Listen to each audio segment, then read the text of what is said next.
How to add XDC network to Trust Wallet. So here's a step-by-step guide. So first thing you want to do is open Trust Wallet.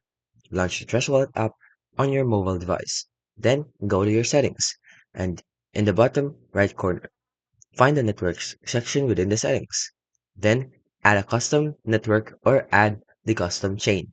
Then enter your network details like your network name, the new RPC URL, the chain ID, currency symbol, block explorer, and then you can also use other XDC RPC URLs if needed. And then save the changes, and you should now see the XDC network listed in your Trust wallet. Select the network, and then you can also select the XDC network to send or receive XDC tokens. And that's how you can basically add XDC on Trust Wallet. Now here are some important notes. Make sure you have your backup, your seed phrase, and be cautious about where you are copying the RPC URL. And that's how you can add XDC on Trust Wallet.